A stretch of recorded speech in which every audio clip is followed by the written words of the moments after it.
little bit. I want to just touch on the whole robotics and, this fear that people have that they're going to eliminate the jobs and things, because you kind of went down that path. And it's interesting. I just interviewed two guys from artificial intelligence last week, and that topic came up.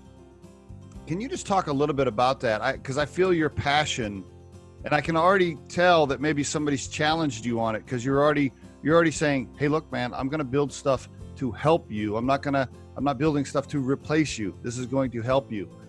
Why are we afraid of that? Why are people scared that robots are going to take all the jobs? What do you think's causing that? And can just speak to that topic just for a minute, if you don't mind. Yeah, I mean, there's so much news and hype reports and things like that.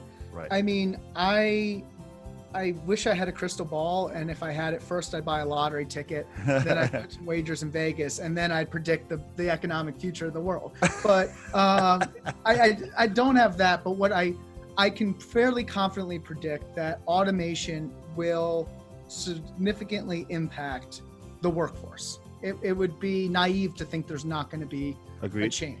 Agreed. I think society is starting to slow down with their expectations of we're going to have self-driving cars tomorrow. Yeah. I don't think that we're going to necessarily initially have an autonomous truck that picks up a trailer and drops it off end to end. But I think it's much more reasonable to day one have a truck that drives down 80, and then you have workers who pick up and drop off the trailers. So before we get, the last mile is the difficult thing in everything, be it postage or e-commerce, or even the driving and all these other things. So that's things like that I could see being a shift. So I believe there is a long-term notion of, oh crap, I'm going to have to figure out what goes on. But by that same token, I think one of the things that we've really struggled with here in the US is the lack of trade education. And it might sound oxymoronic of, oh, he was a college professor at a top 50 school and is saying more people need to go to the trades. Well, it's true. You want to get anything done on your house these days. Oh, it's the lead time. You can't find an electrician. I couldn't agree more. I don't mean to interrupt you right there, but as a recruiting firm for Riderflex, because that's what we do for a living, is recruit talent. The hardest things we've tried to recruit are construction, electricians. Like we've recruited all kinds of positions the last 3 years.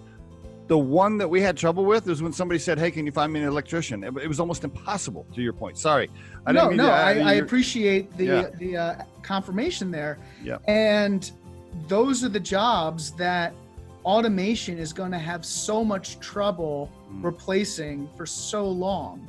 Right. I mean, the chances of a robot driving up to the house, coming in your home with the electrician belt on and fixing a bunch of stuff and interacting with you and leaving, I mean, I'll be dead before that happens, I'm pretty sure. And I mean, I would reckon that barring some massive change, it's not going to be me, maybe my children or their children. Yeah. And so much of this stuff requires dexterity. And just looking, the thing about old houses is they are unpredictable. Right. AI does great in, machine learning and all of this. They can learn from, but they do well in cookie cutter environments. A robot does great in a warehouse because it's a grid. Great point. When you have a house that's filled with old newspaper in the walls, it's not going to know what's going on, right? There's all sorts of things like that apprenticeships and that true knowledge, and driving it full back to our vision is the electricians and the contractors and the telecom workers are highly skilled.